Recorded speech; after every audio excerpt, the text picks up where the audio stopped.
ಮೊಟ್ಟ ಮೊದಲ ಸುದ್ದಿ ಇವತ್ತಿನ ಪಾರ್ಟಿ ರೌಂಡ್ಸ್ನಲ್ಲಿ ಬಿಹಾರದಲ್ಲಿ ಹೆಚ್ಚು ಕಡಿಮೆ 2 ದಶಕಗಳ ಒಂದು ರಾಜಕೀಯ ಅಧ್ಯಾಯ ಪೂರ್ಣವಾಗಿದೆ.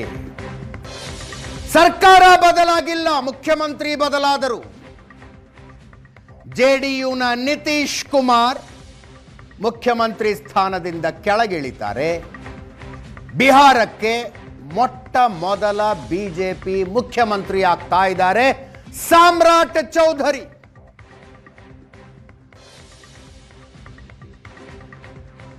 ನಿತೀಶ್ ಕುಮಾರ್ ಅವರ ಜೊತೆ ಡಿಸಿಎಂ ಆಗಿ ಕೆಲಸ ಮಾಡ್ತಾ ಇದ್ದ ಸಾಮ್ರಾಟ್ ಚೌಧರಿ ಬಿಹಾರಕ್ಕೆ ಹೊಸ ಮುಖ್ಯಮಂತ್ರಿ. ಎನ್ಡಿಎ ಶಾಸಕಾಂಗ ಪಕ್ಷದ ಸಭೆ ಸರ್ವಾನುಮತದಿಂದ ಇವತ್ತು ಅವರನ್ನ ಶಾಸಕಾಂಗ ಪಕ್ಷದ ನಾಯಕನನ್ನಾಗಿ ಆಯ್ಕೆ ಮಾಡಿತು.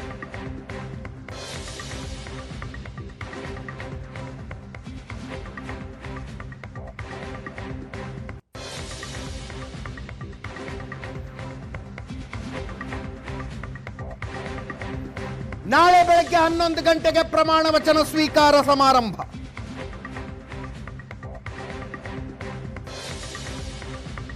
ನಿತೀಶ್ ಕುಮಾರ್ ಅವರು ರಾಜೀನಾಮೆ ಸಲ್ಲಿಸಿದ್ದಾರೆ. ಆ ನಂತರ ನಡೆದ ಶಾಸಕಾಂಗ ಪಕ್ಷದ ಸಭೆಯಲ್ಲಿ ಸರ್ವಾನುಮತದಿಂದ ಸಾಮ್ರಾಟ್ ಚೌಧರಿ ಅವರನ್ನ ಶಾಸಕಾಂಗ ಪಕ್ಷದ ನಾಯಕನನ್ನಾಗಿ ಆಯ್ಕೆ ಮಾಡಲಾಗಿದೆ.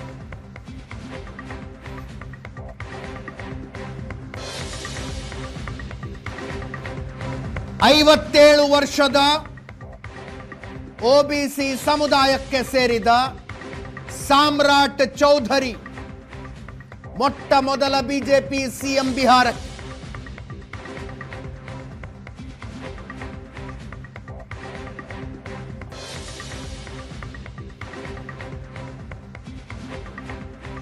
Six time MLA Samrat Choudhary. ಇವರ ತಾಯಿ ಕೂಡ ಎಂಎಲ್ಎ ಆಗಿದ್ರು. 2000ನೇ ಇಸ್ವಿಯಲ್ಲಿ 26 ವರ್ಷಗಳ ಹಿಂದೆ ಮೊಟ್ಟ ಮೊದಲ ಸಲ ಶಾಸಕರಾಗಿ ಆಯ್ಕೆಯಾದರು. ಇವರು ರಾಜಕೀಯ ಜೀವನ ಶುರು ಮಾಡಿದ್ದು ಇಂಟ್ರೆಸ್ಟಿಂಗ್ಲಿ ಆರ್ಜೆಡಿಯಲ್ಲಿ. ಮೊಟ್ಟ ಮೊದಲ ಸಲ ಶಾಸಕರಾಗಿ ಆಯ್ಕೆಯಾದಾಗಲೇ ಸಚಿವರೂ ಆದರು ರಾಬ್ಡಿ ದೇವಿ ಸಚಿವ ಸಂಪುಟದಲ್ಲಿ. 2014ರಲ್ಲಿ ಜೆಡಿಯು ಸೇರ್ಕೊತಾರೆ. ಜಿತಿನ್ ರಾಮ್ ಮಾಂಜಿ ಸಂಪುಟದಲ್ಲಿ ಮಂತ್ರಿ ಆದರು.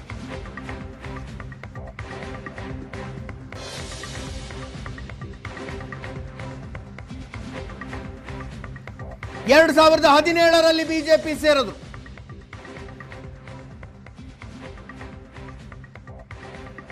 ಬಿಹಾರದ ಬಿಜೆಪಿ ಉಪಾಧ್ಯಕ್ಷರಾಗಿಯೂ ಅಧ್ಯಕ್ಷರಾಗಿಯೂ ಕೆಲಸ ಮಾಡಿದ್ದಾರೆ.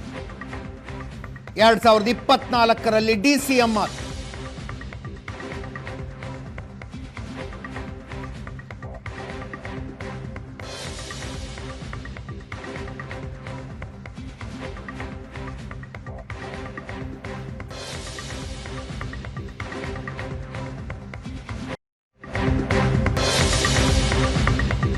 ಹೆಚ್ಚು ಕಡಿಮೆ 20 ವರ್ಷಗಳ ಅಧಿಕಾರ ಮುಖ್ಯಮಂತ್ರಿಯಾಗಿ ನಿತೀಶ್ ಕುಮಾರ್ ಅಧಿಕಾರ ಚಲಾಯಿಸಿದ್ದು 19 ವರ್ಷ 236 ದಿನ ಒಟ್ಟು. ಇವತ್ತು ರಾಜೀನಾಮೆ ಸಲ್ಲಿಸಿದರು.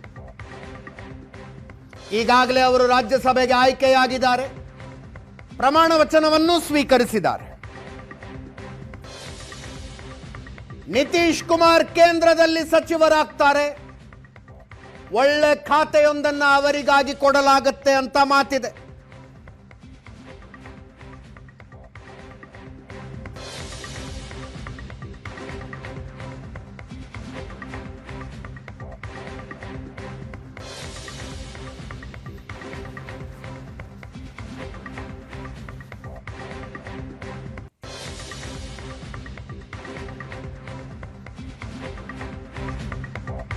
ಜೆಡಿಯುನಿಂದ ಬಿಜೆಪಿಗೆ ಬಂತು ಮುಖ್ಯಮಂತ್ರಿ ಸ್ಥಾನ. ಹಾಗಾದ್ರೆ ಈಗ ಬಿಹಾರಕ್ಕೆ ಉಪಮುಖ್ಯಮಂತ್ರಿ ಯಾರು ಅನ್ನುವ ಚರ್ಚೆ.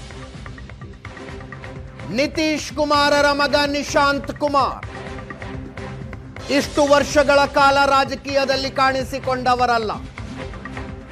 ಅಪರೂಪಕ್ಕೊಮ್ಮೆ ಅವರ ಫೋಟೋಗಳು ತಂದೆಯ ಪ್ರಮಾಣ ವಚನ ಸ್ವೀಕಾರ ಸಮಾರಂಭದಲ್ಲೂ ಅಲ್ಲೂ ಇಲ್ಲೋ ಬರ್ತಿರ್ತವೆ.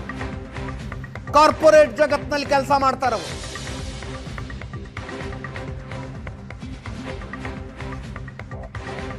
ಅವರನ್ನ MLC ಆಗಿಸಿ ಉಪಮುಖ್ಯಮಂತ್ರಿ ಮಾಡಲಾಗತ್ತೆ ಅನ್ನುವ ಚರ್ಚೆಗಳಿದ್ದವು. ಈಗ ಅವರು ಹಿಂದೇಟು ಹಾಕ್ತಾ ಇದ್ದಾರಂತೆ.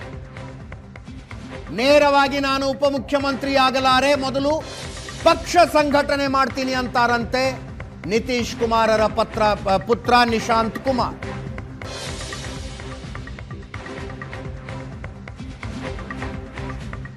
JDUಗೆ 2 ಉಪಮುಖ್ಯಮಂತ್ರಿ ಸ್ಥಾನದ ಚರ್ಚೆ ಕೂಡ ಇದೆ. ಒಂದು ಸ್ಥಾನ ತಮ್ಮ ಪುತ್ರನಿಗೆ, ಇನ್ನೊಂದು ಸ್ಥಾನ JDUನ ಮತ್ತೊಬ್ಬ ಹಿರಿಯ ನಾಯಕರಿಗೆ ಅಂತ ನಿತೀಶ್ ಕುಮಾರ್ ಆಲೋಚನೆಯಲ್ಲಿದ್ದಾರಂತೆ. ಪ್ರಬಲ ಖಾತೆಗಳು JDUಗೆ ಹೋಗ್ತವಂತೆ.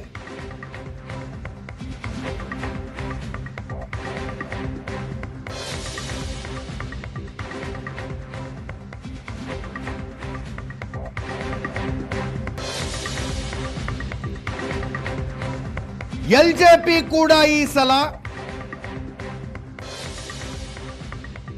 ಪ್ರಬಲ ಖಾತೆಗಳಿಗೆ ಬೇಡಿಕೆ ಇಡ್ತಾ ಇದೆ. ಸಚಿವ ಸಂಪುಟ ಪುನಾರಚನೆ.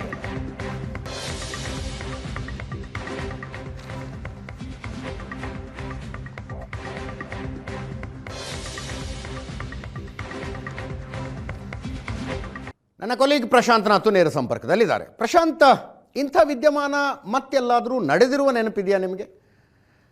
ಒಬ್ಬ ಮುಖ್ಯಮಂತ್ರಿ ವಯಸ್ಸಾದ ಕಾರಣಕ್ಕೆ, ಆರೋಗ್ಯದ ಕಾರಣಕ್ಕೆ ಮುಖ್ಯಮಂತ್ರಿ ಸ್ಥಾನದಿಂದ ಕೆಳಗಿಳಿದು ರಾಜ್ಯಸಭೆಗೆ ಹೋಗ್ತಾರೆ.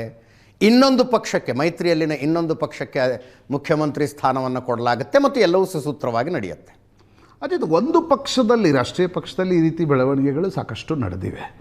ಫಾರ್ ಎಕ್ಸಾಂಪಲ್, ಈಗ ನೀವು ಯಡಿಯೂರಪ್ಪನವರೇ 2020 ಒಂದೇ ಪಕ್ಷದಲ್ಲಿ ಒಂದು ಪಕ್ಷದಲ್ಲಿ ನಡೆದಿದೆ. 69ರಲ್ಲಿ 67ರಲ್ಲಿ ನಿಜಲಿಂಗಪ್ಪ ಅವ್ರನ್ನ ಕರ್ಕೊಂಡು ಹೋಗಿ ರಾಷ್ಟ್ರೀಯ ರಾಜಕಾರಣಕ್ಕೆ ಕರ್ಕೊಂಡು ಹೋಗಿರ್ತಕ್ಕಂಥ ಬೆಳವಣಿಗೆಗಳನ್ನು ಕೂಡ ನಾವು ನೋಡಿದ್ದೀವಿ. ಆದರೆ 2 ಪಕ್ಷಗಳ ಮೈತ್ರಿ ಇರ್ತಕ್ಕಂಥ ಸಂದರ್ಭದಲ್ಲಿ ತಾನು ಮುಖ್ಯಮಂತ್ರಿ ಆಗಬೇಕು ಅನ್ನುವ ಕಾರಣಕ್ಕೋಸ್ಕರವೇ ಫ್ಲಿಪ್ ಫ್ಲಾಪ್ ಮಾಡ್ತಾ ಇದ್ರು ಅವರು. ಒಂದ್ಸಲ BJP, ಒಂದ್ಸಲ RJD. ಆದರೆ ಏಕಾಏಕಿ ಏನಾಯಿತು, ನಿತೀಶ್ ಕುಮಾರರನ್ನ BJP ನಾಯಕತ್ವ ಹೇಗೆ ಒಪ್ಪಿಸ್ತು ಅಂತಕ್ಕಂಥದ್ದು ಒಂದು ಕುತೂಹಲಕಾರಿ ಅಂಶ. ಅಥವಾ ಇದು ಪ್ರೀಪೋಲ್ ಅಗ್ರಿಮೆಂಟ್ ಆ ಥರದ್ದು ಏನಾರು ಆಗಿರ್ಬೋದಾ ಅಂತ ನನಗನ್ಸುತ್ತೆ. ಪ್ರೀಪೋಲ್ ಅಗ್ರಿಮೆಂಟ್ಗಿಂತ 2027ಕ್ಕೆ ರಾಷ್ಟ್ರಪತಿ ಉಪರಾಷ್ಟ್ರಪತಿ ಚುನಾವಣೆಯ ಸಂದರ್ಭದಲ್ಲಿ ನಿತೀಶ್ ಕುಮಾರ್ಗೆ ಏನಾದರೂ ಒಂದು ಭರವಸೆಯನ್ನು BJP ನಾಯಕತ್ವ ಕೊಟ್ಟಿದೆಯಾ ಅಂತಕ್ಕಂಥದ್ದು ಕೂಡ ಅನಿಸುತ್ತೆ. ಯಾಕಂದರೆ ಮುಖ್ಯಮಂತ್ರಿ ಸ್ಥಾನವನ್ನು ಇಷ್ಟು ಸುಲಭವಾಗಿ ಬಿಟ್ಟುಕೊಡೋದಿದ್ರೆ ನಿತೀಶ್ ಕುಮಾರ್ ಹಿಂದೆ ಬಿಟ್ಟುಕೊಡ್ತಾ ಇದ್ರು ಅಲ್ವಾ.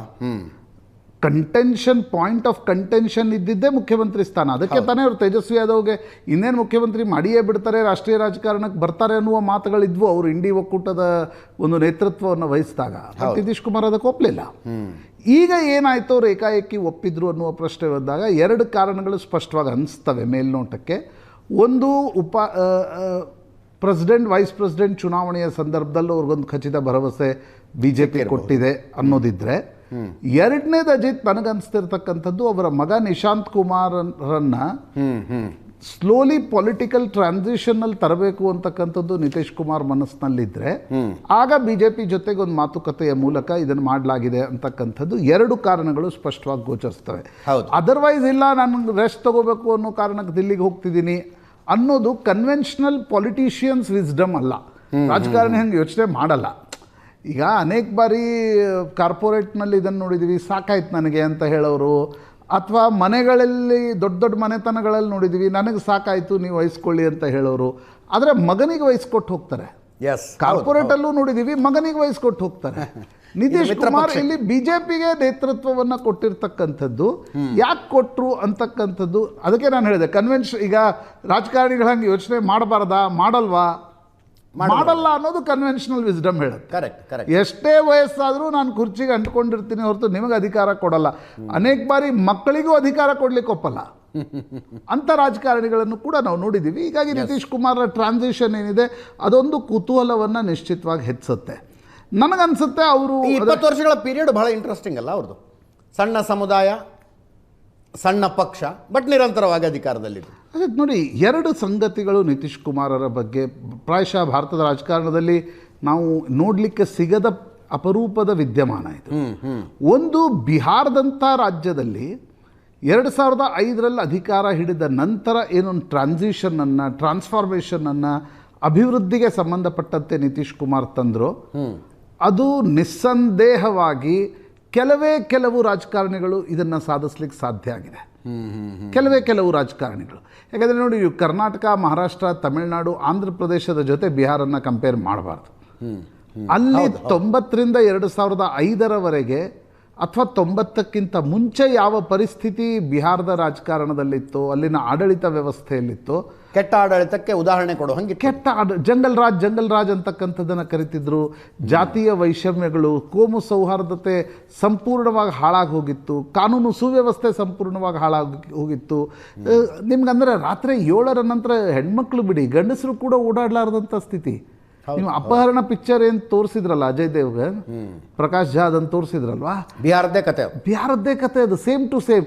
ನಿಮ್ಮ ಹತ್ರ ಒಂದು ಸ್ವಲ್ಪ ದುಡ್ಡಿದೆ, 2 ಲಕ್ಷ 3 ಲಕ್ಷ, ನಿಮ್ಮ ಕಿಡ್ನ್ಯಾಪ್ ಆಗ್ತಾ ಇತ್ತು. ಅಂಥ ಸ್ಥಿತಿಯಿಂದ ಬಿಹಾರವನ್ನು ಹೊರಗೆ ತಂದ ಕೀರ್ತಿ ನಿತೀಶ್ ಕುಮಾರ್ಗೆ ನಿಸ್ಸಂದೇಹವಾಗಿ ಸಲ್ಲುತ್ತೆ. ಕರ್ನಾಟಕ, ಮಹಾರಾಷ್ಟ್ರ ಸುಶಾಸನ್ ಬಾಬು ಅಂತ, ಅದಕ್ಕೆ ಅವ್ರನ್ನ ಸುಶಾಸನ್ ಬಾಬು ಅಂತ ಕರೆದ್ರು. ಎರಡನೇದು ಅಜಿತ್, ಪೊಲಿಟಿಕಲಿ ನೋಡಿದಾಗ ನೀವು ನೋಡಿ, 1990ರವರೆಗೆ ಬಿಹಾರದ ರಾಜಕಾರಣವನ್ನು ಆವರಿಸ್ಕೊಂಡಿದ್ದವರು ಇಬ್ಬರು. ಒಬ್ಬರು ಕರ್ಪೂರಿ ಠಾಕೂರ್, ನಮ್ಮಲ್ಲಿ ಹೆಂಗೆ ದೇವರಾಜ ಅರಸರನ್ನ ನೆನೆಸ್ಕೊಳ್ತೀವೋ ಆ ರೀತಿ ಕರ್ಪೂರಿ ಠಾಕೂರ್ ಅಲ್ಲಿನ ಮೀಸಲಾತಿ ವ್ಯವಸ್ಥೆಯನ್ನು ತಂದವರು, ಹಿಂದುಳಿದ ವರ್ಗದ ದೃಷ್ಟಿಯಿಂದ ಬೋಲ್ಡ್ ಸ್ಟೆಪ್ಸ್ಗಳನ್ನು ತೆಗೆದುಕೊಂಡಿರ್ತಕ್ಕಂಥವ್ರು. ಎರಡನೇವರು ಜಗನ್ನಾಥ್ ಮಿಶ್ರಾ. ಮೇವು ಹಗರಣದಲ್ಲಿ ಅಂದರೆ ಸ್ಟಾರ್ಟಿಂಗ್ ಹೆಸರು ಕೇಳಿ ಬಂದಿದ್ದೆ ಜಗನ್ನಾಥ್ ಮಿಶ್ರಾ ಅವ್ರದ್ದು. ಹೌದು.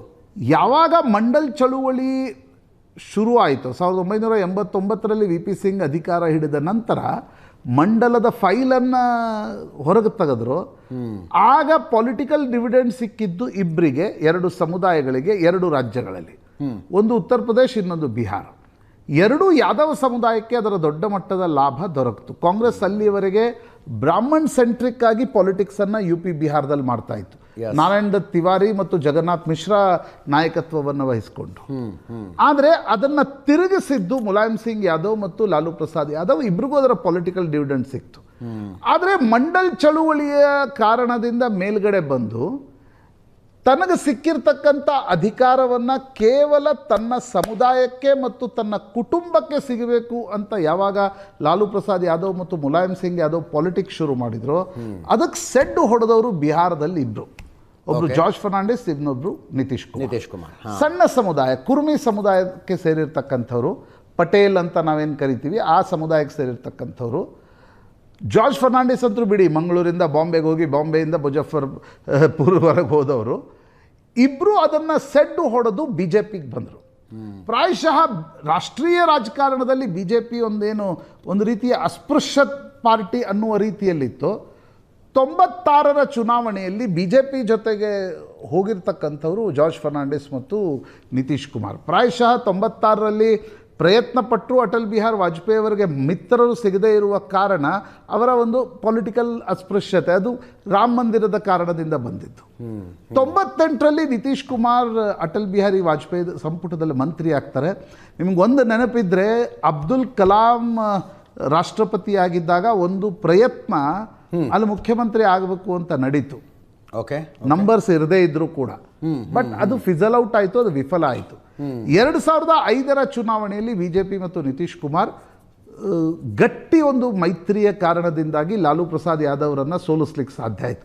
ರಾಬ್ಡಿ ದೇವಿ ಮುಖ್ಯಮಂತ್ರಿಯಾಗಿದ್ದರು, ಜಂಗಲ್ ರಾಜ್ದ ಆರೋಪಗಳು ಇದೆಲ್ಲ ಆದಮೇಲೆ 2005ರ ಚುನಾವಣೆಯಲ್ಲಿ ನಿತೀಶ್ ಮತ್ತು BJP ಅಧಿಕಾರಕ್ಕೆ ಬಂದರು.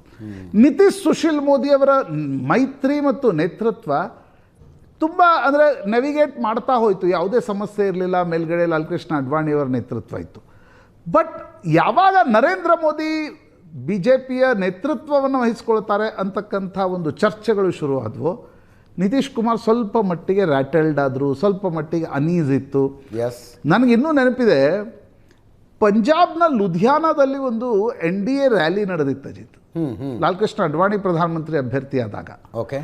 ಅಲ್ಲಿ ನಿತೀಶು ಬಂದಿದ್ದರು, ಅಲ್ಲಿ ನರೇಂದ್ರ ಮೋದಿ ಕೂಡ ಬಂದಿದ್ದರು. ನರೇಂದ್ರ ಮೋದಿ ಏಕಾಏಕಿ ಬಂದು ಕೈ ಎತ್ಬಿಟ್ರು. ಯಾರ್ದು? ನಿತೀಶ್ ಕುಮಾರ್ದು. ನಿತೀಶ್ ಕುಮಾರ್ಗೆ ಅದು ಅನ್ಎಕ್ಸ್ಪೆಕ್ಟೆಡ್ ಆಗಿತ್ತು, ಅವ್ರಿಗೆ ಸಿಟ್ಟು ಬಂತದು. ಹೌದು ಹೌದು. ಆ ಫೋಟೋ ಇಂಡಿಯನ್ ಎಕ್ಸ್‌ಪ್ರೆಸ್ನಲ್ಲಿ ಛಾಪಿತಾಗಿತ್ತು ಮರುದಿನ. ದಟ್ ವಾಸ್ ಬಿಗ್ ಫೋಟೋ ಅದು. ಅದು 2013ರಲ್ಲಿ ರಾಷ್ಟ್ರೀಯ ಕಾರ್ಯಕಾರಿಣಿ ಬಿಜೆಪಿ ನಡೀತಾ ಇರ್ತಕ್ಕಂಥ ಸಂದರ್ಭದಲ್ಲಿ ಪಾಟ್ನಾದಲ್ಲಿ ನಡೀತಾ ಇರುವ ಪಟ್ನಾದಲ್ಲಿ ಇವರು ಊಟಕ್ಕೆ ಕರೆದಿದ್ರು ಎಲ್ಲರನ್ನ. ಯಾರನ್ನ? ಲಾಲ್ ಕೃಷ್ಣ ಅಡ್ವಾಣಿ, ಅರುಣ್ ಜೇಟ್ಲಿ, ಸುಷ್ಮಾ ಸ್ವರಾಜ್, ರಾಜನಾಥ್ ಸಿಂಗ್, ಅನಂತ್ ಕುಮಾರ್, ಎಲ್ಲ ರಾಜ್ಯಗಳ ಮುಖ್ಯಮಂತ್ರಿಗಳನ್ನು. ಆ ದಿನ ಬೆಳಗ್ಗೆ ಹಿಂದಿ ದೈನಿಕದಲ್ಲಿ ಒಬ್ಬರು ದೊಡ್ಡ ಅಡ್ವರ್ಟೈಸ್ಮೆಂಟ್ ಕೊಟ್ಟು ನಿತೀಶ್ ಕುಮಾರ್ ಮತ್ತು ಮೋದಿ ಅವ್ರ ಫೋಟೋವನ್ನು ಹಾಕ್ಬಿಟ್ರು. ಬಿಹಾರದ ಮೂಲದ ವ್ಯಾಪಾರಿ ಪಾಟ್ನಾದಲ್ಲಿ ವ್ಯಾಪಾರ ಮಾಡ್ಕೊಂಡಿದ್ದವರು ಅಂತಾರೆ. ಅದು ಆಮೇಲೆ ಹೇಳ್ತಾರೆ ಅನೇಕರು, ಗಿರಿರಾಜ್ ಸಿಂಗ್ ಈಗೇನು ಕೇಂದ್ರದಲ್ಲಿ ಮಂತ್ರಿ ಇದ್ದಾರಲ್ಲ, okay okay he was Narendra Modi's man, ಅವರು ಅದನ್ನು ಹಾಕ್ಸಿದ್ರು ಅಂತ ಕೆಲವ್ರು ಹೇಳ್ತಾರೆ. ಅದನ್ನು ವೆರಿಫೈ ಮಾಡೋಕ್ಕಾಗಲ್ಲ ನೀವು ಯಾರು ಹಾಕ್ಸಿದ್ರು. ಹೌದು.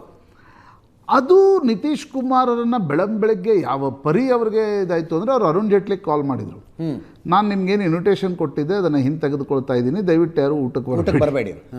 ಅದು ಬಿ ಜೆ ಪಿ ನಾಯಕತ್ವವನ್ನು ಕೂಡ, ಬಿ ಜೆ ಪಿ ನಾಯಕರು ಕೂಡ ನಿತೀಶ್ ಕುಮಾರ್ ಸ್ವತಃ ನನಗೆ ನೆನಪಿದೆ ಅವತ್ತು ಅರುಣ್ ಜೇಟ್ಲಿ ಪ್ರೆಸ್ ಕಾನ್ಫರೆನ್ಸ್ ಮಾಡಿ ನಿತೀಶ್ ಕುಮಾರ್ಗೆ, ಬಿಕಾಸ್ ನಿತೀಶ್ ಕುಮಾರ್ ಮತ್ತು ಅರುಣ್ ಜೇಟ್ಲಿ ಕ್ಲೋಸ್ ಇದ್ದರು. ಅದಾಗಿ 2013ರಲ್ಲಿ ಯಾವಾಗ ಪ್ರಧಾನಮಂತ್ರಿ ಅಭ್ಯರ್ಥಿಯಾದರು ನರೇಂದ್ರ ಮೋದಿ, ನಿತೀಶ್ ಕುಮಾರ್ ಇಲ್ಲ ನಾನು ಒಬ್ಬನೇ ಹೋಗ್ತೀನಿ, ನಾನು ನಿಮ್ಮ ಜೊತೆ ಹೋಗೋಲ್ಲ ಅನ್ನುವ ತೀರ್ಮಾನವನ್ನು ತೆಗೆದುಕೊಂಡರು. ಆಗ ಅವರಿಗೆ ಲಾಲು ಜೊತೆ ಹೋಗಲಿಕ್ಕೆ ಮನಸ್ಸಿರಲಿಲ್ಲ, ಯಾಕಂದರೆ ಜಂಗಲ್ ರಾಜ್ನ ಆರೋಪ ಇತ್ತು. ಹೌದು ಹೌದು. 14ರಲ್ಲಿ ಮೂರೂ ಪಕ್ಷಗಳು ಬೇರೆ ಬೇರೆಯಾಗಿ ಹೋದಾಗ ಬಿ ಜೆ ಪಿಗೆ ಒಂದು ದೊಡ್ಡ ಮಟ್ಟದ ಗೆಲುವು ಬಿಹಾರದಲ್ಲಿ ದೊರಕಿತು. ಆಲ್ಮೋಸ್ಟ್ ನಿತೀಶ್ ಕುಮಾರ್ 2 ಸ್ಥಾನ ಪಡೆದ್ರು, ಲಾಲು 3 ಸ್ಥಾನ ಪಡೆದ್ರು, ಡೆಸಿಮೇಟ್ ಆಗಿಬಿಟ್ರು. ಆಗ ಇಬ್ಬರು ಒಟ್ಟಿಗೆ ಬರುವ ತೀರ್ಮಾನವನ್ನು ನಿತೀಶ್ ಮತ್ತು ಲಾಲು ಪ್ರಸಾದ್ ಯಾದವ್ ತೆಗೆದುಕೊಂಡ್ರು. 15ರ ಚುನಾವಣೆ ಅದು. ಅಂದರೆ 14ರ ಲೋಕಸಭೆಯ ಪ್ರಚಂಡ ಗೆಲುವಿನ ನಂತರ 2 ಸೋಲುಗಳನ್ನು ಬಿ ಜೆ ಪಿ ಕಂಡು, ಒಂದು ದಿಲ್ಲಿ, ಇನ್ನೊಂದು ಬಿಹಾರ. 2015ರ ನವೆಂಬರ್ನ ಚುನಾವಣೆಯಲ್ಲಿ ಮೋಹನ್ ಭಾಗವತ್ರ ಒಂದು ಹೇಳಿಕೆ ಕಾಣುತ್ತೆ ಮೀಸಲಾತಿಗೆ ಸಂಬಂಧಪಟ್ಟಂತೆ. ಅದು ಪಿಛಡಾ ವರ್ಸಸ್ ಅಗಡ ಅಂತ ದೊಡ್ಡ ಚುನಾವಣೆ ಪ್ರಚಾರ ಆಯ್ತಲ್ಲಿ. ಸೊ ಆಲ್ಮೋಸ್ಟ್ ನೋಡಿ, ಪಿಛಡಾ ಮುಸ್ಲಿಂ ಎಲ್ಲ ಸೇರಿಸಿ 85% ವೋಟ್ ಇದೆ ಬಿಹಾರದಲ್ಲಿ. ಮೇಲ್ಜಾತಿ ಅಂತ ಕರೆಸ್ಕೊಳ್ಳೋರು 15% ಇದ್ದಾರೆ. ಅದರಲ್ಲಿ ಬ್ರಾಹ್ಮಣ ಇದ್ದಾರೆ, ಬನಿಯಾ ಇದ್ದಾರೆ, ರಜಪೂತ್ರಿದ್ದಾರೆ, ಭೂಮಿಹಾರ್ ಸಮುದಾಯ ಇದೆ. ಉಳಿದವರು ಎಲ್ಲರೂ ಕೂಡ ಒಟ್ಟಾಗಿ ಬಿ ಜೆ ಪಿ ಒಂದು ಹೀನಾಯ ಸೋಲನ್ನು 2015ರಲ್ಲಿ ಆಯಿತು. ಆದರೆ ನಿತೀಶ್ ಕುಮಾರ್ ಸಮಸ್ಯೆ ಇತ್ತು, ಅವ್ರಿಗೆ ಲಾಲು ಪ್ರಸಾದ್ ಯಾದವ್ ಕುಟುಂಬದ ಜೊತೆ ಪೊಲಿಟಿಕಲ್ ಮೈತ್ರಿ ಮಾಡಿಕೊಂಡಿದ್ರು. ಆದರೆ ಅವ್ರಿಗೆ ಏಗಲಿಕ್ಕೆ ಸಾಧ್ಯ ಆಗಲಿಲ್ಲ. ಯಾಕಂದರೆ ಯಾದವ ಸಮುದಾಯದ ಪಾಲಿಟಿಕ್ಸ್ ಲಾಲುದು ಬೇರೆ, ನಿತೀಶ್ದು ಬೇರೆ. ಹೀಗಾಗಿ ತೇಜಸ್ವಿ ಯಾದವ್, ತೇಜ್ ಪ್ರತಾಪ್ ಯಾದವ್ ಯಾವಾಗ ರೈಡಿಂಗ್ಸ್ ಚಾಲೂ ಮಾಡಿದ್ರು, ಅವರು ವಾಪಸ್ ಬಿ ಜೆ ಪಿಗೆ ಬಂದರು. ಅದನ್ನೇ ಲಾಲು ಫೇಮಸ್ ಆಗಿ ಕರೆದಿದ್ದವ್ರನ್ನ, ಪಲ್ಟು ರಾಮ್ ಹೇ ನಿತೀಶ್ ಕುಮಾರ್ ಅಂತ. ನಂತರ ಆ ಕಡೆಯಿಂದ ಈ ಕಡೆ ಬಂದರು, ಈ ಕಡೆಯಿಂದ ಆ ಕಡೆ ಪಲ್ಟಿ ಹೊಡೆದೋಡು 10 ಬಾರಿ ಅವರು ಮುಖ್ಯಮಂತ್ರಿ ಪ್ರಮಾಣ ವಚನವನ್ನು ಸ್ವೀಕರಿಸಿದರು. ಆದರೆ ಅವರಿಗೆ ತೇಜಸ್ವಿ ಯಾದವ್ಗೆ ಮುಖ್ಯಮಂತ್ರಿ ಸ್ಥಾನವನ್ನು ಬಿಟ್ಟುಕೊಡ್ಲಿಕ್ಕೆ ಮನಸ್ಸಿರಲಿಲ್ಲ. ಒಂದು ಪ್ಯಾಕ್ಟ್ ಆಗಿತ್ತು ಇಂಡಿಯಾ ಒಕ್ಕೂಟದಲ್ಲಿ. ನಿತೀಶ್ ಕುಮಾರ್ ಇಲ್ಲಿ ಬರ್ತಾರೆ, ಇಂಡಿಯಾ ಒಕ್ಕೂಟದ ಸಮನ್ವಯಕಾರರಾಗಿ ದಿಲ್ಲಿಯಲ್ಲಿರ್ತಾರೆ, ಅಲ್ಲಿ ತೇಜಸ್ವಿ ಯಾದವ್ಗೆ ಅಧಿಕಾರ ಬಿಟ್ಟುಕೊಡ್ತಾರೆ ಅಂತ. ಬಟ್ ನನಗನ್ಸುತ್ತೆ ಜಂಗಲ್ ರಾಜ್ನಿಂದ ಹೊರಗೆ ತಂದ ನಿತೀಶ್ ಕುಮಾರ್ಗೆ ತೇಜಸ್ವಿ ಯಾದವ್ಗೆ ಮತ್ತೊಮ್ಮೆ ಅಧಿಕಾರ ಬಿಟ್ಟುಕೊಡ್ಲಿಕ್ಕೆ ಮನಸ್ಸಿರಲಿಲ್ಲ. Tejashwi Yadav may not be replica of Lalu Prasad Yadav, but Lalu ಮತ್ತು ರಾಬ್ಡಿ ಕಾಲದಲ್ಲಿ ನಡೆದಿರ್ತಕ್ಕಂಥ ಜಂಗಲ್ ರಾಜ್ಯದ ಘಟನಾವಳಿಗಳೇ ಬಿಹಾರದ ಪಾಲಿಟಿಕ್ಸನ್ನು ಇನ್ನೂ ಕೂಡ ಅದು ಕಾಡ್ತಾ ಇವೆ. ಮೊನ್ನೆ 25ರ ನೀವು ಫಲಿತಾಂಶ ಏನು ಹೇಳ್ತಿತ್ತು, ತೇಜಸ್ವಿ ಯಾದವ್ ಬರ್ತಾರೆ ಅಂದಾಗ ಉಳಿದ ಎಲ್ಲ ಸಮುದಾಯಗಳು ಸೇರಿ ನಿತೀಶ್ ಕುಮಾರ್. ಸೊ ನಿತೀಶ್ ಕುಮಾರ್ ಪಲ್ಟುರಾಮ್ ಅನ್ನಿಸ್ಕೊಂಡ್ರು. ಆದರೆ ನನಗನ್ಸುತ್ತೆ ಅಜಿತ್, ಶುದ್ಧ ಪ್ರಾಕ್ಟಿಕಲ್ ಪಾಲಿಟಿಕ್ಸ್ ದೃಷ್ಟಿಯಿಂದ ನೋಡಿದಾಗ ನಿತೀಶ್ ಕುಮಾರ್ಗಿರ್ತಕ್ಕಂಥ ಒಂದು ಪೊಲಿಟಿಕಲ್ ಆಗಿರ್ತಕ್ಕಂಥ ಮ್ಯಾನ್ಯೂವರಿಂಗ್ ಫ್ಲೆಕ್ಸಿಬಿಲಿಟಿ ಏನಿದೆ ಅಲ್ವಾ, ಅದು ಅವರಿಗೆ ಸತತವಾಗಿ ಅಧಿಕಾರದಲ್ಲಿ ಕೂರಿಸ್ಲಿಕ್ಕೆ ಸಾಧ್ಯ ಆಯಿತು. ಬಟ್ 25ರ ಚುನಾವಣೆ ಗೆದ್ದ ನಂತರ ಏಕಾಏಕಿ ಏನಾಯಿತು, ಈಗ ಪ್ರಾಯಶಃ ನಾಳೆ ಗೊತ್ತಾಗತ್ತೆ. ಈಗ ಅದು ಹೌದು, ನಾಳೆ ಗೊತ್ತಾಗತ್ತೆ. ಮಗನನ್ನು ಉಪಮುಖ್ಯಮಂತ್ರಿಯನ್ನಾಗಿ ಮಾಡಲಿಕ್ಕೆ ಇಷ್ಟೆಲ್ಲ ಮಾಡಿದರು, ಅಥವಾ ಮುಂದಿನ ವರ್ಷ ಏನಾದರೂ ಇವರು ಭರವಸೆ ಕೊಟ್ಟರು ಅನ್ನುವ ಕಾರಣಕ್ಕೆ ಇಷ್ಟೆಲ್ಲ ಮಾಡಿದರು.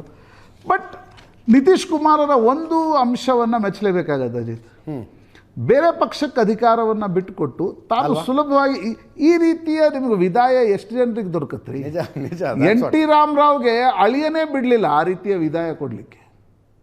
ಕರ್ನಾಟಕದಲ್ಲೂ ನಾವು ನೋಡಿದ್ದೀವಿ. ಯಡಿಯೂರಪ್ಪನವರು ಸದಾನಂದ ಗೌಡರಿಗೆ ಅಧಿಕಾರ ಬಿಟ್ಟು ಕೊಟ್ಟ ತಕ್ಷಣ ಸದಾನಂದ ಗೌಡರು ಮುಂಬೈಯಲ್ಲಿ ಹೇಳಿದ್ರು ಇನ್ನೂ ಕೇಸ್ ಇದೆ ರೀ ಅವ್ರ ಮೇಲೆ ಅಂತ. ಹೌದು. ಬೊಮ್ಮಾಯಿಗೆ ಅಧಿಕಾರ ಬಿಟ್ಟು ಕೊಟ್ಟಾಗ ಬೊಮ್ಮಾಯಿಗೂ ಯಡಿಯೂರಪ್ಪನವ್ರಿಗೂ ಇರಲಿಲ್ಲ.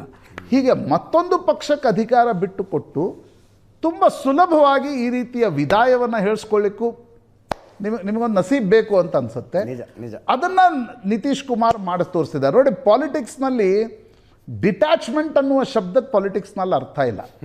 ಅಧಿಕಾರದ ಹಪಾಪಿ ಅಂತ ನಾವೇನು ಕರಿತೀವಲ್ಲ, ಅದು ಇರದೇ ಹೋದರೆ ಅವ್ರ ಕುರ್ಚಿಗೆ ಹೋಗ್ಲಿಕ್ಕೆ ಸಾಧ್ಯ ಆಗಲ್ಲ, ಆ ಜರ್ನಿನೇ ಮಾಡೋಕ್ಕೆ ಸಾಧ್ಯ ಆಗಲ್ಲ. ಎಸ್.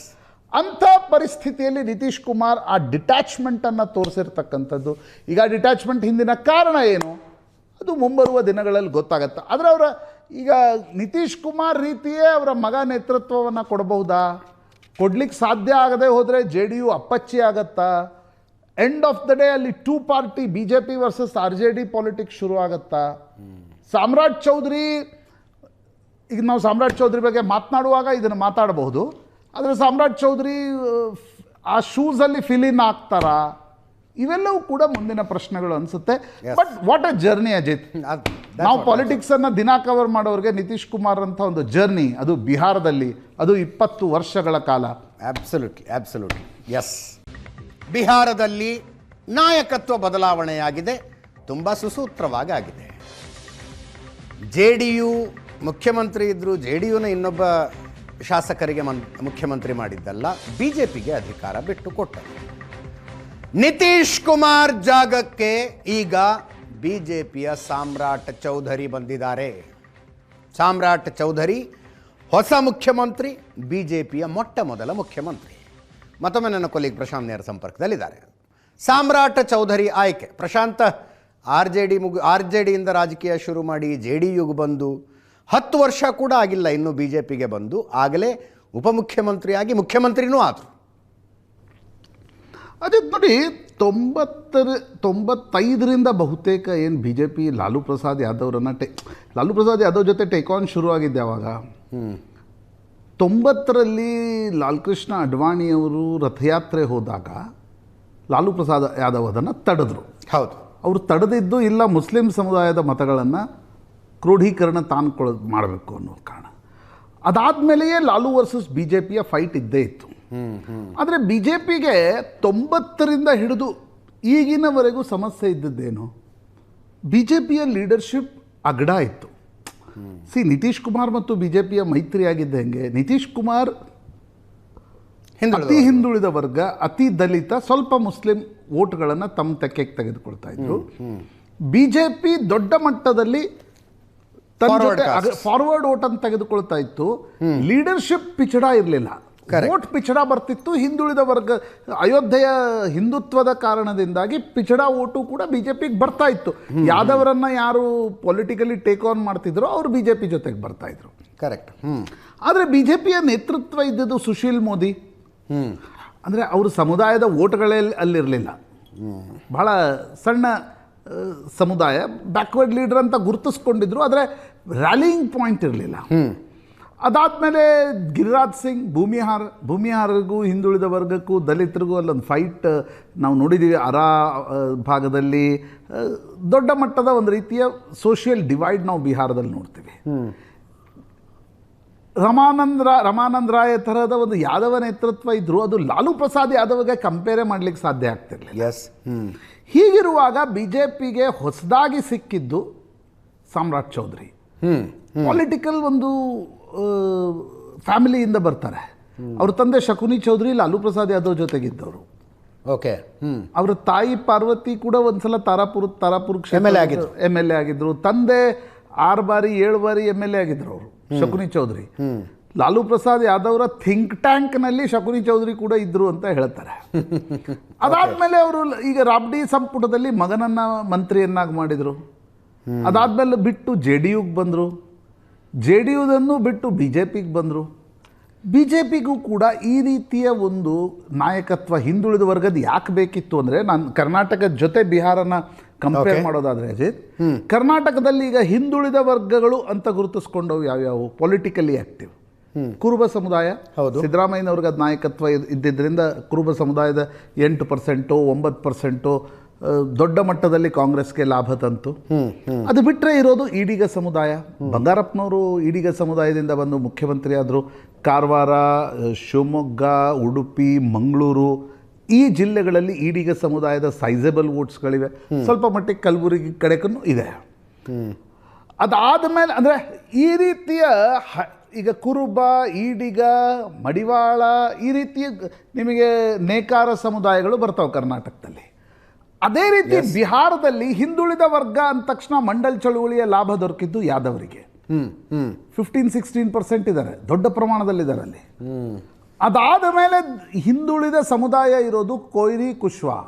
ಓಕೆ, ಅದನ್ನು ಸ್ವಲ್ಪ ಎಳೆಯೋದಾದರೆ ನಿತೀಶ್ ಕುಮಾರ್ಗೆ ಯಾಕೆ ಈ ನಾಯಕತ್ವ ದೊರಕಿತು ಅಂದರೆ ಕೊಯ್ರಿ ಕುಶ್ವಾ, ಕುರ್ಮಿ ಇವು ಅಣ್ಣ ತಮ್ಮ ಲವಕುಶ ಸಮುದಾಯ ಅಂತ ಕರೀತಾರೆ ಇವ್ರಿಗೆ. Okay okay okay okay. So ಆ ಸಮುದಾಯದ ಇನ್ನೊಬ್ಬ ನಾಯಕ ಸಾಮ್ರಾಟ್ ಚೌಧರಿ. ನಿತೀಶ್ ಕುಮಾರ್ ಕುರ್ಮಿ ಇದ್ರು, ಇವರು ಕೊಯ್ರಿ ಕುಶ್ವಾ ಇದ್ದಾರೆ. ಎಕ್ಸಾಕ್ಟ್ಲಿ ನಿಮ್ಗೆ ಹೇಳೋದಾದ್ರೆ 3.6 or 4% ವೋಟ್ ಇವೆ Koeri Kushwaha.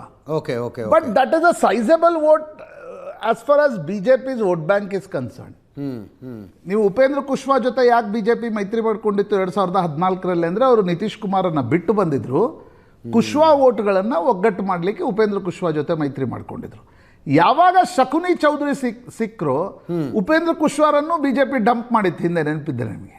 Okay okay okay. So ಬಿಜೆಪಿಯ ವೋಟ್ ಬ್ಯಾಂಕ್ ಏನು, ಅಗಡಾ ಓಟು, ಕೊಯ್ರಿ ಕುಶ್ವಾಹ, ಚಿರಾಗ್ ಪಾಸ್ವಾನ್, ಹಿಂದೆ ರಾಮ್ವಿಲಾಸ್ ಪಾಸ್ವಾನ್ರಂದು ತಂದು ಪಾಸ್ವಾನ್ರ ಓಟು, ಜಿತಿನ್ ರಾಮ್ ಮಾಂಜಿಯವರ ಜೊತೆಗೆ ತಂದು ಮಹಾದಲಿತರ ಓಟು, ಈ ರೀತಿಯ ಒಂದು ಕೊಲಾಬ್ರೇಷನನ್ನು ಬಿ ಜೆ ಪಿ ಮಾಡ್ಕೊಳ್ಳುತ್ತೆ. ಹೀಗಾಗಿ ಬಿ ಜೆ ಪಿಗೆ ಈಗ ನಿತೀಶ್ ಕುಮಾರ್ ಬಿಟ್ಟು ಹೋಗಿರ್ತಕ್ಕಂಥ ಸಂದರ್ಭದಲ್ಲಿ ಒಂದು ನಾಯಕತ್ವ ದೊರಕಬೇಕು ಅಂತಾದರೆ ಸುಲಭವಾಗಿ, ಸಹಜವಾಗಿ ಸಾಮ್ರಾಟ್ ಚೌಧರಿಗೆ ಆ ಒಂದು ನಾಯಕತ್ವವನ್ನು ಕೊಡಲಾಗಿದೆ. Cost combination is perfect. Cost combination. ಇನ್ನೊಂದು ಅಜಿತ್, ನನಗನ್ಸುತ್ತೆ ಬಿಜೆಪಿ ಈ ರೀತಿ ಹೊರಗಿನಿಂದ ಬಂದವರನ್ನು ಮುಖ್ಯಮಂತ್ರಿ ಮಾಡುವುದರ ಮೂಲಕ ಒಂದು ಸಂದೇಶ ಕೂಡ ಕೊಡುತ್ತೆ. ನಾವು ಬರೀ RSS ಬ್ಯಾಕ್ನವ್ರು ಇದ್ದವರನ್ನೇ ಮುಖ್ಯಮಂತ್ರಿ ಮಾಡಲ್ಲ. ನಾವು we are not A only multi state party, we are A national party. ಹಿಂದೆ ಕಾಂಗ್ರೆಸ್ನ ಸ್ಥಿತಿ ಏನಿತ್ತು ಅದು ಇವತ್ತು ಬಿಜೆಪಿ ಕಡೆ ಇದೆ. Correct.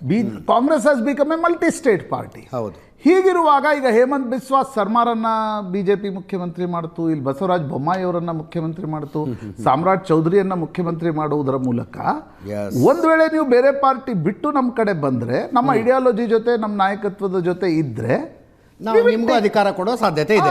That is the biggest message for BJP also ಅಲ್ವಾ. Correct correct. ಕರ್ನಾಟಕದಲ್ಲಿ ಬೊಮ್ಮಾಯಿ ಅವ್ರನ್ನ ಮಾಡುವ ಮೂಲಕವೂ ಅದೇ ಮೆಸೇಜ್ ಕೊಟ್ಟು, ಅದೇ ಸಾಮ್ರಾಟ್ ಚೌಧರಿಯನ್ನು ಮಾಡುವುದರ ಮೂಲಕ ಕೂಡ ಅದೇ ಮೆಸೇಜನ್ನು ಕೊಡ್ತಕ್ಕಂಥ ಪ್ರಯತ್ನವನ್ನು ಬಿ ಜೆ ಪಿ ಮಾಡ್ತಾ ಇದೆ. ಇನ್ನೊಂದು ಬಹಳ ಮುಖ್ಯ ಆಗಿರ್ತಕ್ಕಂಥದ್ದು ಅಜಿತ್, ನೋಡಿ, ನೀವು 2014ರಿಂದ ಯಾವ್ಯಾವ ಸ್ಟೇಟಲ್ಲಿ ಅಧಿಕಾರ ಬಂತು.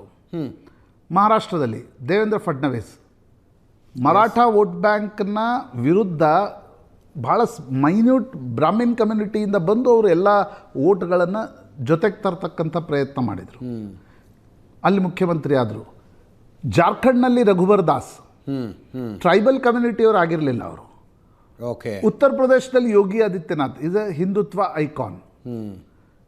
ಕರ್ನಾಟಕ ಒಂದನ್ನು ಬಿಟ್ಟರೆ ಉಳಿದ ದೇಶದ ಎಲ್ಲಾ ಭಾಗಗಳಲ್ಲಿ ಬಿಜೆಪಿ ಸಣ್ಣ ಜಾತಿಗಳವರಿಗೆ ಮುಖ್ಯಮಂತ್ರಿ, ಸಣ್ಣ ಜಾತಿಗಳಿಗೆ ಮುಖ್ಯಮಂತ್ರಿ ಸ್ಥಾನವನ್ನು ಕೊಡುತ್ತೆ. ಓನ್ಲಿ ಎಕ್ಸೆಪ್ಷನ್ ಅಂತಕ್ಕಂಥದ್ದು ಇತ್ತೀಚಿನ ದಿನಗಳಲ್ಲಿ ನನಗನ್ಸುತ್ತೆ ಛತ್ತೀಸ್ಗಢ ಆ್ಯಂಡ್ ಒರಿಸ್ಸಾ ಟ್ರೈಬಲ್ ಕಮ್ಯುನಿಟಿಗೆ ಅದು ತಂತು. ಅದು ಬೇರೆ ಬೇರೆ ಮೆಸೇಜಿಂಗ್ ಕೊಡುವ ದೃಷ್ಟಿಯಿಂದ. ಬಟ್ ಇಲ್ಲೂ ಕೂಡ ಸಣ್ಣ ಸಮುದಾಯಕ್ಕೆ ನೇತೃತ್ವವನ್ನು ಕೊಟ್ಟು ಆ ರೀತಿಯಾಗಿರ್ತಕ್ಕಂಥ ವೋಟ್ ಬ್ಯಾಂಕನ್ನು ಇನ್ನಷ್ಟು ಗಟ್ಟಿ ಮಾಡ್ಕೊಳ್ತಕ್ಕಂಥ ಪ್ರಯತ್ನ. ಬಿಕಾಸ್ ಈ ಮೆಸೇಜ್ ತುಂಬ ಸ್ಟ್ರಾಂಗ್ ಆಗಿ ಹೋಗುತ್ತೆ. ನೀವೀಗ ಜಾತಿ ಗಣತಿಯ ಪ್ರಶ್ನೆ ಬಂದಾಗ ರಾಹುಲ್ ಗಾಂಧಿ ಹಿಂದುಳಿದ ವರ್ಗದ ನೇತೃತ್ವದ ಬಗ್ಗೆ ಮಾತನಾಡ್ತಾರೆ. ಹೌದು. ಬಿಜೆಪಿ ಅದನ್ನು ಬಿಹಾರದಂಥ ರಾಜ್ಯದಲ್ಲಿ ಹಿಂದುಳಿದ ವರ್ಗಕ್ಕೆ ನೇತೃತ್ವ ಕೊಟ್ಟು ಅದನ್ನು ನ್ಯೂಟ್ರಲೈಸ್ ಮಾಡ್ತಕ್ಕಂಥ ಪ್ರಯತ್ನ ಮಾಡುತ್ತೆ. ನಾವು ಅನೇಕ ಬಾರಿ ಇದು ವಿಷಯದ ಬಗ್ಗೆ ಮಾತಾಡಿದ್ದೀವಿ Ajit. Where Congress failed or erred, where BJP got up. ನೀವು ಬಹಳ ಸೂಕ್ಷ್ಮವಾಗಿ ಗಮನಿಸಿದ್ರೆ ಪೋಸ್ಟ್ ಕಾಂಶಿರಾಮ್ ಪಾಲಿಟಿಕ್ಸ್ನ ಸಂದರ್ಭದಲ್ಲಿ, ಪೋಸ್ಟ್ ಮಂಡಲ್ನ ಪಾಲಿಟಿಕ್ಸ್ನ ಸಂದರ್ಭದಲ್ಲಿ ಬಿಜೆಪಿ ಹಿಂದುಳಿದ ವರ್ಗಕ್ಕೆ ಕಲ್ಯಾಣ್ ಸಿಂಗ್ರ ರೂಪದಲ್ಲಿ ನಾಯಕತ್ವ ಕೊಡ್ತು. ಸುಂದರ್ಲಾಲ್ ಪಟ್ವಾ, ಉಮಾ ಭಾರತಿ ಅಂತರನ್ನು ತಂದು ಮಧ್ಯಪ್ರದೇಶದಲ್ಲಿ ನಾಯಕತ್ವ ಕೊಡ್ತು. ಗೋಪಿನಾಥ್ ಮುಂದೆ ಅವರಿಗೆ ಮಹಾರಾಷ್ಟ್ರದಲ್ಲಿ ನಾಯಕತ್ವವನ್ನು ಕೊಡ್ತು. ಗುಜರಾತ್ನಲ್ಲಿ Narendra Modi very small community ಇಂದ ಬಂದಿರತಕ್ಕಂಥವ್ರು. ಕರ್ನಾಟಕದಲ್ಲಿ ಯಡಿಯೂರಪ್ಪನಂಥವ್ರ ಕೈಯಲ್ಲಿ ನಾಯಕತ್ವವನ್ನು ಕೊಡ್ತು. ಇಲ್ಲಿ ದೊಡ್ಡ ಸಮುದಾಯ ಆಗಿರ್ಬೋದು, ಬಟ್ ರೈತಾಪಿ ನಾಯಕರಂತ ಯಡಿಯೂರಪ್ಪನವ್ರು ಗುರುತಿಸ್ಕೊಂಡಿದ್ದಾರೆ. ಕರೆಕ್ಟ್.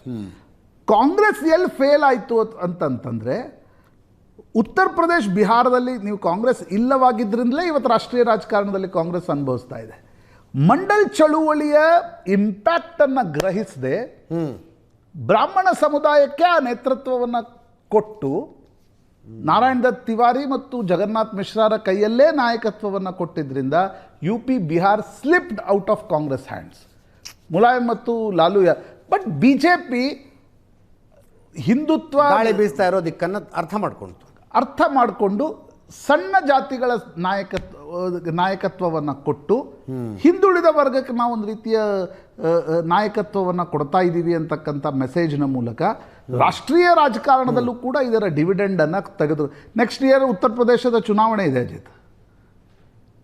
ನೆಕ್ಸ್ಟ್ ಇಯರ್ ಉತ್ತರ ಪ್ರದೇಶದಲ್ಲಿ ಹಿಂದುಳಿದ ವರ್ಗದ ಮತಗಳೇ ನಿರ್ಣಾಯಕ ಆಗಿರ್ತವೆ ಆ ಸಂದರ್ಭದಲ್ಲಿ. ಹೀಗಿರುವಾಗ ಉತ್ತರ ಪ್ರದೇಶದಲ್ಲಿ ಯೋಗಿ ಆದಿತ್ಯನಾಥರ ಜೊತೆಗೆ ಬಿಹಾರದಲ್ಲಿ ಸಮ್ರಾಟ್ ಚೌಧರಿ ಇರ್ತಕ್ಕಂಥದ್ದು it sense A lot of messaging also. Absolutely. Davanagere ಉಪಚುನಾವಣೆ ವೋಟಿಂಗ್ ನಂತರ ಕಾಂಗ್ರೆಸ್ನಲ್ಲಿ ಶುರುವಾದ ಕಂಪನ ಇವತ್ತಿಗೂ ಮುಂದುವರಿತು. ಇವತ್ತು ಮುಖ್ಯಮಂತ್ರಿಗಳ ರಾಜಕೀಯ ಕಾರ್ಯದರ್ಶಿ ನಜೀರ್ ಅಹಮ್ಮದ್ರನ್ನ ಅವರ ಜವಾಬ್ದಾರಿಯಿಂದ ಬಿಡುಗಡೆ ಮಾಡಲಾಯಿತು.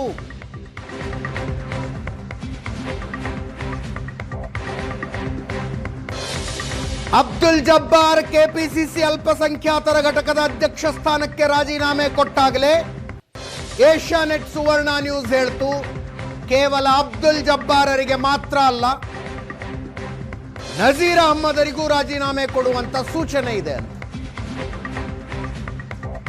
ಆಗ ಆ ಸುದ್ದಿಯನ್ನ ಕಾಂಗ್ರೆಸ್ ಮೂಲಗಳು ನಿರಾಕರಿಸಿತು.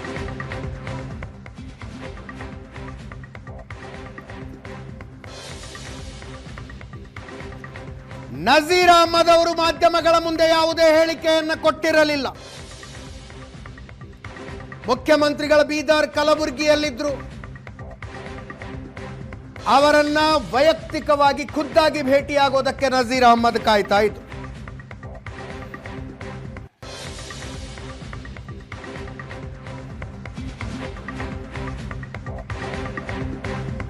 ಸಿದ್ದರಾಮಯ್ಯನವರು ನಜೀರ್ ಅಹಮ್ಮದ್ ಭೇಟಿಗೆ ಒಪ್ಪಲಿಲ್ಲ.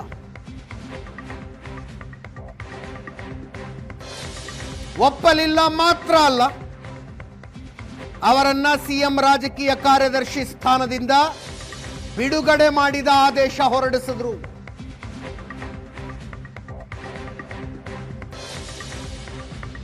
ಅಲ್ಲಿಗೆ ದಾವಣಗೆರೆ ದಕ್ಷಿಣ ಬೈ ಎಲೆಕ್ಷನ್ನಲ್ಲಿ ಕಾಂಗ್ರೆಸ್ ಅಭ್ಯರ್ಥಿ ಸಮರ್ಥ ಶಾಮನೂರು ಪರ ಕೆಲಸ ಮಾಡದ ಕಾರಣಕ್ಕೆ ಇಬ್ಬರು ಮುಸ್ಲಿಂ ನಾಯಕರು ಅಧಿಕಾರ ಕಳ್ಕೊಂಡ್ರು. ಒಬ್ಬರಿಗೆ ಸಂಘಟನಾತ್ಮಕ ಅಧಿಕಾರ ಇತ್ತು, ಎಂಎಲ್ಸಿ ಅಬ್ದುಲ್ ಜಬ್ಬಾರ್ ಅವರು ಅಲ್ಪಸಂಖ್ಯಾತ ಘಟಕದ ಅಧ್ಯಕ್ಷರಾಗಿದ್ದವರು. ಆ ನಂತರ ಕೆಪಿಸಿಸಿ ಅಧ್ಯಕ್ಷ ಡಿಕೆ ಶಿವಕುಮಾರ್ ಅವರು ಇಡೀ ಅಲ್ಪಸಂಖ್ಯಾತ ಘಟಕವನ್ನೇ ವಿಸರ್ಜನೆ ಮಾಡಿದರು. ಈಗ ಎಂಎಲ್ಸಿ ನಜೀರ್ ಅಹಮ್ಮದ್ ಮುಖ್ಯಮಂತ್ರಿ ರಾಜಕೀಯ ಕಾರ್ಯದರ್ಶಿ ಹುದ್ದೆಯನ್ನು ಕಳಕೊಂಡಿದ್ದಾರೆ.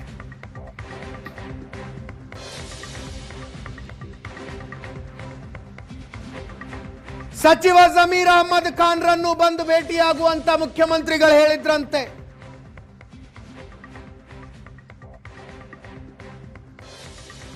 ಜಮೀರ್ ಅಹಮದ್ ಖಾನ್ ಅವರು ಬಂದಿದ್ರು ಮುಖ್ಯಮಂತ್ರಿಗಳ ನಿವಾಸಕ್ಕೆ. ಅಲ್ಲಿ ಪ್ರಿಯಾಂಕ್ ಖರ್ಗೆ, ಎಚ್ ಸಿ ಮಹದೇವಪ್ಪ ಇಬ್ರು ಇದ್ರಂತೆ. ಒಂದು 10 ನಿಮಿಷ ಮಾತಾಡಿ ಮುಖ್ಯಮಂತ್ರಿಗಳ ವಿಧಾನಸೌಧಕ್ಕೆ ಹೊರಟಿದ್ದಾರೆ. ಸಂಜೆ ಮಾತಾಡೋಣ ಅಂತ ಹೇಳಿ ಹೋದ್ರಂತೆ. ರಾತ್ರಿ 8 ಗಂಟೆಗೆ ಮತ್ತೆ ಮುಖ್ಯಮಂತ್ರಿಗಳಿಗೂ ಜಮೀರ್ಗೂ ಸಭೆ ಆಗತ್ತೆ ಅಂತ ಸುದ್ದಿ.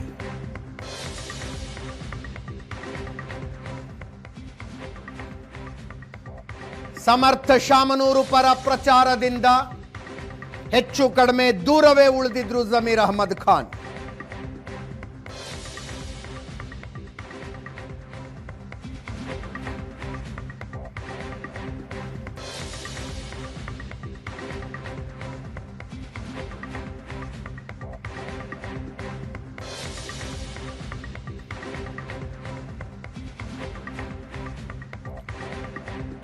ಮುಖ್ಯಮಂತ್ರಿಗಳ ರಾಜಕೀಯ ಕಾರ್ಯದರ್ಶಿ ಸ್ಥಾನ ಕಳೆದುಕೊಂಡ ನಜೀರ್ ಅಹಮ್ಮದ್ ಶಾಕ್ನಲ್ಲಿದ್ದಾರಂತೆ.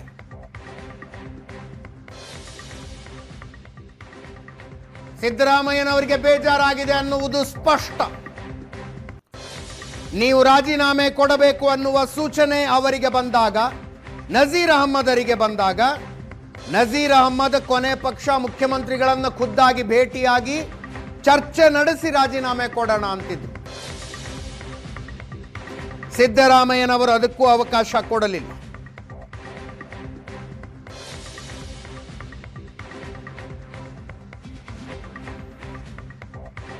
ಜೂನ್ 30ನೇ ತಾರೀಕು ನಜೀರ್ ಅಹಮ್ಮದ್ರ ಎಂಎಲ್ಸಿ ಅವಧಿ ಮುಗಿಯುತ್ತೆ. ಮತ್ತೊಂದು ಟರ್ಮ್ ಎಂಎಲ್ಸಿ ಆಗಬೇಕು ಅಂತ ಪ್ರಯತ್ನ ನಡೆಸಿದ್ರು ಅವರು. ಇದೇ ಟೈಮ್ನಲ್ಲಿ ಹೈಕಮಾಂಡ್ ಅವರ ಮೇಲೆ ಸಿಟ್ಟು ಮಾಡ್ಕೊಂಡಿದೆ.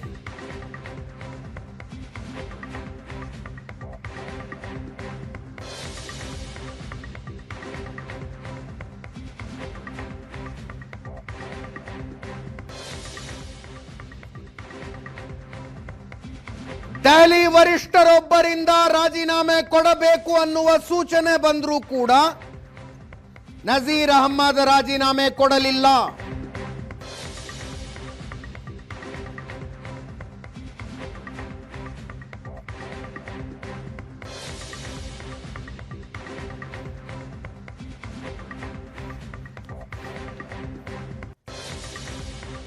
ಕೊಡೋದಿಲ್ಲ ಅಂತ ಮಾಹಿತಿ ರವಾನಿಸಿದ್ರಂತೆ.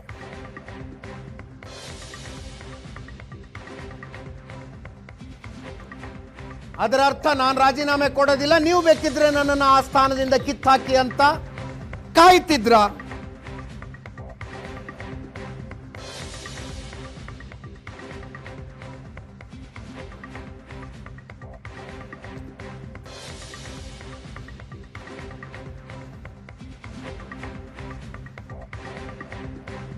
ಹುದ್ದೆಯಿಂದ ವಜಾ ಮಾಡಿದ ನಂತರ ದಾವಣಗೆರೆ ದಕ್ಷಿಣ ಕ್ಷೇತ್ರಕ್ಕೆ ನಮ್ಮ ಸಮುದಾಯದವರಿಗೆ ಟಿಕೆಟ್ ಕೇಳಿದ್ದಕ್ಕೆ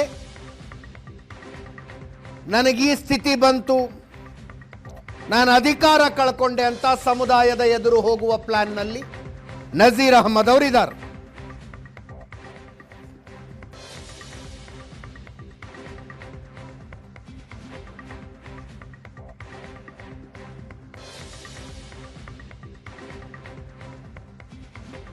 ಇನ್ನು ಸಚಿವ ಜಮೀರ್ ಅಹಮ್ಮದ್ ಖಾನ್ ಅವರು ಷಡ್ಯಂತ್ರ ಯಾರು ಮಾಡಿದ್ರು, ಬೆನ್ನಿಗೆ ಚೂರಿ ಹಾಕಿದ್ಯಾರು ಅಂತ ಹೇಳಲಿ ಅಂತ ಸವಾಲ್ ಹಾಕಿದ್ದಾರೆ. ಸಲೀಂ ಅಹಮ್ಮದ್, ರಿಜ್ವಾನ್ ಅರ್ಷದ್ ಅವರು ಪತ್ರಿಕಾಗೋಷ್ಠಿ ನಡೆಸಿ ದಾವಣಗೆರೆಯಲ್ಲಿ ನಮ್ಮ ಅಭ್ಯರ್ಥಿ ಸೋಲಿಗೆ ನಮ್ಮವರೇ ಹುನ್ನಾರ ನಡೆಸಿದ್ರು, ಷಡ್ಯಂತ್ರ ಮಾಡಿದ್ರು ಅಂದಿದ್ರು.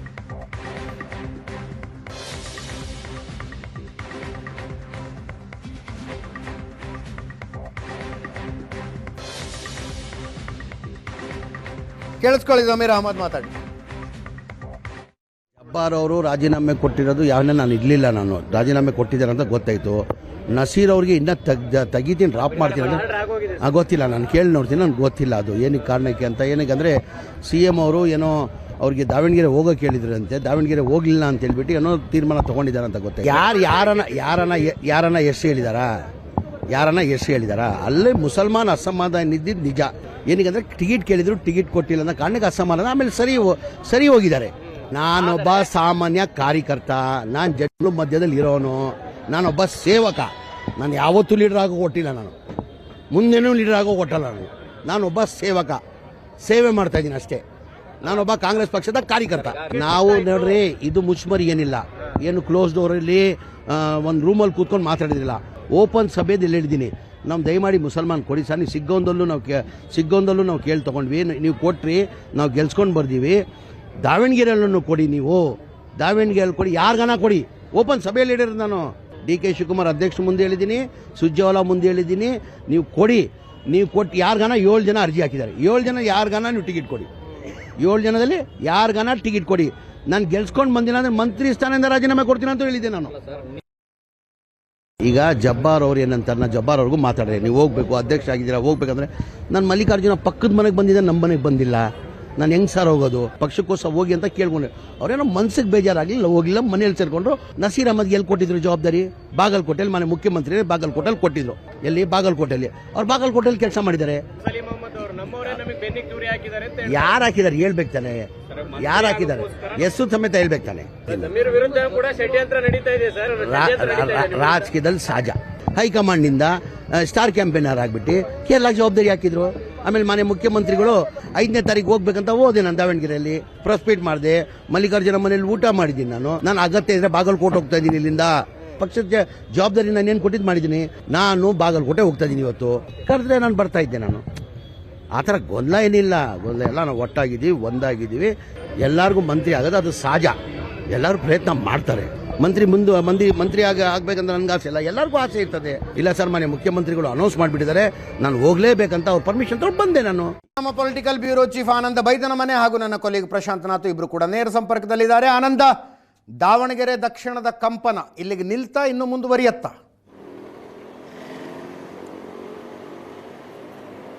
ಸದ್ಯಕ್ಕೆ ಇದು ಮುಂದುವರಿಯಲು ಎಲ್ಲ ಲಕ್ಷಣಗಳು ಕೂಡ ಇದೆ. ಯಾಕೆಂತಂದ್ರೆ ದಾವಣಗೆರೆ ದಕ್ಷಿಣ ವಿಧಾನಸಭಾ ಕ್ಷೇತ್ರದ ಫಲಿತಾಂಶ ಬಂದ ನಂತರದಲ್ಲಿ ಇದರ ಬೇರೆ ಬೇರೆ ರೀತಿಯ ಆಯಾಮಗಳಲ್ಲಿ ರಾಜಕಾರಣ ನಡೀತಕ್ಕಂಥದ್ದು ಬಹುತೇಕ ನಿಶ್ಚಿತ ಆಗಿದೆ. ನಸೀರ್ ಅಹಮದ್ ಅವರನ್ನ ಅಥವಾ ಅಬ್ದುಲ್ ಜಬ್ಬಾರ್ ವಿರುದ್ಧ ಕ್ರಮ ಆದ ಮಾತ್ರಕ್ಕೆ ಇದು ಕೇವಲ ಇಲ್ಲಿಗೆ ನಿಂತು ಅಂತ ಅಲ್ಲ, ಬದಲಾಗಿ ಇದು ಹಿಂದಿರ್ತಕ್ಕಂಥ ವ್ಯಕ್ತಿ ಶಕ್ತಿ ಎಲ್ಲವೂ ಕೂಡ ಬಹಳ ಪ್ರಮುಖ ಆಗುತ್ತೆ. ಆ ಕಾರಣಕ್ಕಾಗಿ ಈ ರಿಸಲ್ಟ್ ಬಂದ ನಂತರದಲ್ಲಿ ಇದರದ ಒಟ್ಟಾರೆ ಪರಿಣಾಮಗಳನ್ನು ನಾವು ಗಮನಿಸಬಹುದು. ಈಗ ಜಮೀರ್ ಅಹಮದ್ ಅವ್ರ ಮೇಲೆ ಸಹಜವಾಗಿರ್ತಕ್ಕಂಥ ಅನುಮಾನಗಳು ಮೂಡ್ತಾ ಇರುವಂಥ ಈ ಸಂದರ್ಭದಲ್ಲಿ ಜಮೀರ್ ಅಹಮದ್ ಅವ್ರ ಮೇಲೆ ಯಾವ ಕ್ರಮ ತೆಗೆದುಕೊಳ್ತಾರೆ ಅನ್ನುವಂಥ ಚರ್ಚೆಗಳು ಕೂಡ ಕಾಂಗ್ರೆಸ್ ಪಾಳದಲ್ಲಿ ಇದೆ. ಆದರೆ ತಕ್ಷಣದಲ್ಲಿ ಕ್ರಮ ತೆಗೆದುಕೊಳ್ತಕ್ಕಂಥ ಸಾಧ್ಯತೆಗಳು ತೀರಾ ಕಡಿಮೆ. ಆದರೆ ಫಲಿತಾಂಶ ಬಂದ ನಂತರದಲ್ಲಿ ಯಾವ ಪ್ರಮಾಣದ ರಿಸಲ್ಟ್ ಬರುತ್ತೆ ಅಂತಕ್ಕಂಥದ್ದು ಕೂಡ ಬಹಳ ಪ್ರಮುಖ ಆಗುತ್ತೆ. ಆದರೆ ಕಾಂಗ್ರೆಸ್ನ ಆಂತರಿಕ ಸಮೀಕ್ಷೆ ಮತ್ತು ಮಾಹಿತಿಯ ಪ್ರಕಾರ ದಕ್ಷಿಣದಲ್ಲಿ ಯಾವುದೇ ರೀತಿಯ ಸಮಸ್ಯೆ ಇಲ್ಲ, ಒಂದಷ್ಟು ಮಾರ್ಜಿನ್ ಕಡಿಮೆ ಆಗ್ಬೋದು, ಕಾಂಗ್ರೆಸ್ ಗೆದ್ದೇ ಗೆಲ್ಲುತ್ತೆ ಅಂತಕ್ಕಂಥ ವಿಶ್ವಾಸದಲ್ಲಿ ಎಲ್ಲ ನಾಯಕರು ಕೂಡ ಇದ್ದಾರೆ. ಹಾಗಂದ ಮಾತ್ರಕ್ಕೆ ಯಾವ ಭಾಗದಲ್ಲಿ ವೋಟ್ ಬಂತು, ಯಾವ ಪ್ಯಾಟರ್ನಲ್ಲಿ ವೋಟಿಂಗ್ ಆಗಿತ್ತು ಮತ್ತು ಯಾವ ಪ್ರಮುಖರು ಕೆಲಸ ಮಾಡಿರ್ತಕ್ಕ ಪ್ರದೇಶದಲ್ಲಿ ಯಾವ ರೀತಿಯ ವೋಟಿಂಗ್ ಪ್ರಮಾಣದಲ್ಲಿ ನಮಗೆ ಎಷ್ಟು ವೋಟ್ ಬಂದವೆ ಎಲ್ಲವೂ ಕೂಡ ಸಹಜವಾಗಿ ಗೊತ್ತಾಗುತ್ತೆ.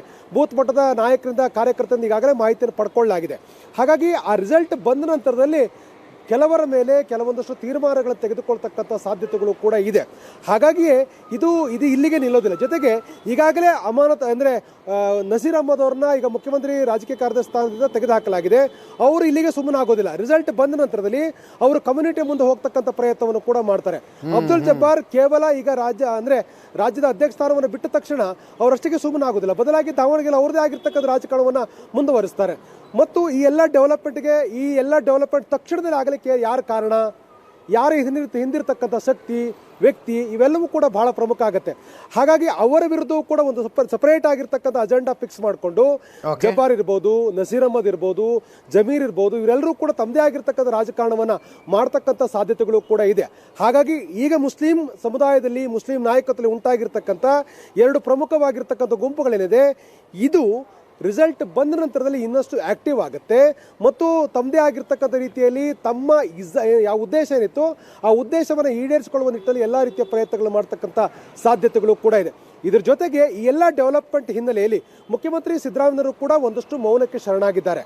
ಅಂದರೆ ಅವರು ಹೈಕಮಾಂಡ್ ಆದೇಶವನ್ನು ಫಾಲೋ ಮಾಡಿದ್ದಾರೆ.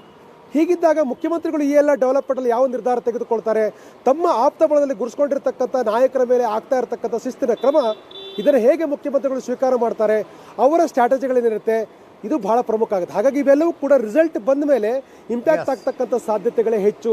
ಅಜಿತ್, ಈ ಕಂಪನಿಗಳಿಗೆ ತಾತ್ಕಾಲಿಕ ವಿರಾಮ ಸಿಗಬಹುದು, ಮುಂದುವರಿಯೋದಿಲ್ವೋ ಅನ್ನೋದು ದಾವಣಗೆರೆ ದಕ್ಷಿಣದ ರಿಸಲ್ಟ್ ಮೇಲೆ ಡಿಪೆಂಡ್ ಆಗಿರುತ್ತೆ ಅಂತ. Thank you so much Anand, thank you Prashant. ಇದರೊಂದಿಗೆ ಇವತ್ತಿನ ಪಾರ್ಟಿ ರೌಂಡ್ಸ್ ಮುಗಿಸ್ತಾ ಇದ್ದೀವಿ. ನೇರಾದಿಟ್ಟ ನಿರಂತರ ಸುದ್ದಿಗಾಗಿ ನೋಡ್ತಾ ಇರಿ ಏಷ್ಯಾನೆಟ್ ಸುವರ್ಣ ನ್ಯೂಸ್.